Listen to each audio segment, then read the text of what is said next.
Muy buenas tardes, queridos amigos. Bienvenidos a Vladimir a la Una. Hoy vamos a tener una conversación con dos profesores universitarios, dos profesores de la Escuela de Estudios Internacionales de la UCB, para conversar precisamente sobre los últimos acontecimientos, las decisiones que se adoptaron en la reunión de la Organización de Estados Americanos, donde se reconoció como representante de la Asamblea Nacional a Gustavo Tarre, Briceño, y la última reunión del Consejo de Seguridad de Naciones Unidas, donde se produjo este debate pues, básicamente entre Venezuela y Estados Unidos por las circunstancias que ya todos conocemos de la situación política interna y las acciones que ha tomado Estados Unidos hacia Venezuela. Por eso tenemos hoy dos invitados, como les dijimos. Se trata de Luis Quintana, por una parte internacionalista, profesor de Estudios Internacionales en la UCB, también abogado.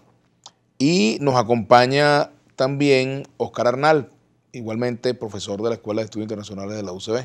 A ambos le damos la bienvenida. Gracias por venir. Creo que el abogado es el profesor. No, es que el abogado eres tú eres abogado. Sí. Tú eres abogado, por supuesto. Y mi cátedra de constitucional. De Derecho Constitucional, exactamente. Es así. Me enredé aquí, tuve un pequeño enredo. Pero bueno, lo importante es que ambos conocen de la materia internacional.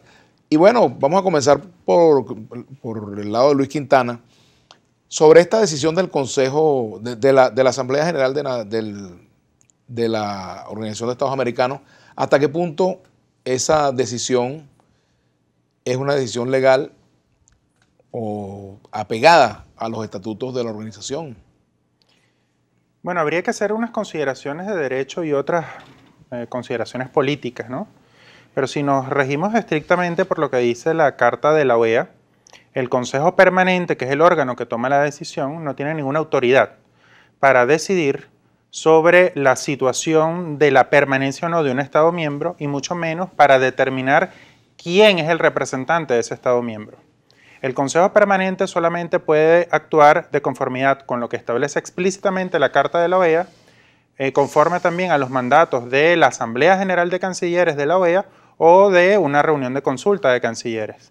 Y es claro que no ha recibido ningún tipo de mandato en relación a determinar quién es el representante de Venezuela ante esta organización. Entonces, se produjo, como en todas las ocasiones anteriores, una votación muy cerrada. 18 países votaron a favor del reconocimiento de este representante de la Asamblea Nacional, 9 países votaron en contra, 6 países se abstuvieron y hubo una ausencia. Lo que da cuenta de que la organización sigue muy dividida en torno a la situación venezolana. No hay un consenso mínimo, que podría ser los 2/3 de los países miembros, para tomar una decisión definitoria, determinante en relación a Venezuela, y se reproduce esto que hemos venido viendo desde hace ya casi 3 años, que es una votación prácticamente a la mitad. No significa que los países que se abstuvieron estén a favor del gobierno venezolano, pero sí que respaldan que las decisiones se tomen tomadas a derecho y que las decisiones además apuesten por una salida política y pacífica en Venezuela, en lugar de alentar una confrontación entre los venezolanos con la clara dirección de Estados Unidos. Y ahí vienen las razones más políticas, ¿no? No hay derechos aplicables en esta decisión, no hay razones que sean, digamos, vinculantes en relación a las cartas de la Organización de Estados Americanos. No hay antecedentes, de hecho, de que esto haya ocurrido antes, pero sí, evidentemente, se produce a partir de una presión de Estados Unidos, que además está asumiendo la presidencia del Consejo Permanente. ¿Qué dice Oscar Arnal? Bueno, me parece que cancillerías tan fuertes y tan profesionales como las de esos países, Chile, por ejemplo, Brasil, Colombia y las demás, o sea, que hayan votado de esa manera, le da justamente toda la legitimidad que necesita esa decisión, y que además, digamos, no se prohíbe que esto sea así. Por lo tanto, desde el punto de vista jurídico, se puede hacer, y fue efectivamente lo que hicieron. O sea, conforme a derecho. Y desde el punto de vista político, que 18 países se hayan pronunciado en esa dirección, me parece importantísimo y un respaldo tremendo al presidente encargado, Juan Guaidó. A los efectos del derecho, de lo que son las normas internas, ¿se actuó apegado a la normativa interna o no? Porque eso es importante determinarlo Sí, también. sí, eso es muy importante, Vladimir, y excelente pregunta. Pero es que en ningún estatuto, en ningún reglamento se señala que eso no puede hacerse, o sea, que no se puede hacer de esa manera. Entonces se hace, digamos, hay una máxima jurídica que dice que todo lo que no está prohibido expresamente en el derecho se puede hacer, sobre todo en el derecho público. Entonces es totalmente legal y además legítima la decisión. Ahora, hay un punto allí, me gustaría que el profesor Luis Quintana también nos aclare, sobre el tema de la representación como tal que tiene hoy y que fue decidida por la OEA.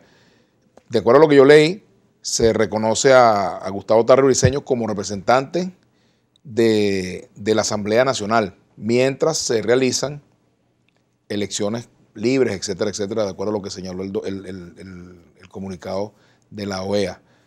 Me gustaría que comentaras eso y también lo que señalaba. En primer lugar, habría que decir que quienes representan a los estados en los organismos multilaterales intergubernamentales son los gobiernos, los poderes ejecutivos. Esto es una situación inédita. Yo, por supuesto, no comparto lo que dice el profesor Arnal en relación a si está apegado a derecho en lo que se hizo ayer en la OEA. Es claramente una arbitrariedad. Y es una arbitrariedad fundamentada en razones políticas. Eso habría que admitirlo. Porque se puede admitir políticamente una situación de fuerza, porque tienen los votos, pero en realidad no está ajustada a derecho. Es lo que dijo una cancillería tan respetada y tan consagrada como la mexicana. Pero en cualquier caso, en primer lugar hay que destacar que los parlamentos no tienen representación en organismos intergubernamentales. Se podría admitir que el Parlamento envíe sus representantes a la Unión Interparlamentaria Mundial. Perfecto. Pero es la OEA y históricamente, y así lo establecen sus normas, tienen que ser representada por los gobiernos. Que la OEA tiene la potestad de determinar cuál es el representante del gobierno en el seno de la organización es una cosa absolutamente insólita, inédita en la historia de la organización. Lo único que podría hacer la OEA es decidir en una Asamblea General Extraordinaria de Cancilleres, que lo establece la Carta de la OEA y la Carta Democrática Interamericana, es decir, la expulsión temporal de Venezuela en el seno de la organización, como se hizo en algún momento con Honduras. En cualquier caso, esto no ha ocurrido. Sin embargo, Venezuela se va a retirar de la OEA, o sea, ya está en proceso de retiro, se hace efectivo en unos días, ¿no? Claro, y la decisión de ayer no se pronuncia en su parte dispositiva sobre si va a reconocer o no la representación diplomática del gobierno del presidente Maduro. Solamente dice que va a admitir la representación de la Asamblea Nacional. No está diciendo que va a expulsar a los diplomáticos que acreditó el gobierno venezolano que preside Nicolás Maduro. En cualquier caso, es una contradicción, pero es parte de una decisión arbitraria que no tiene que ver con el derecho, sino que, insisto, tiene que ver con unas razones políticas y tiene que ver con la presión que ejerce Estados Unidos sobre estos países y que son además los mismos países que reconocen a Guaidó como presidente. Tenemos que hacer una pausa. Al regreso abrimos con Oscar Arnal precisamente para precisar la cualidad en la que tendría ahora Gustavo Tarre Briceño al estar en la Organización de Estados Americanos. ¿Y qué va a pasar, por ejemplo, si, se me ocurre, si Venezuela dejara sin efecto la comunicación, si el gobierno de Maduro dejara sin efecto la comunicación o los procedimientos para retirarse? ¿Puede frenarlo a último momento? ¿Eso se puede hacer? Duda que tengo. Vamos a la pausa, ya venimos.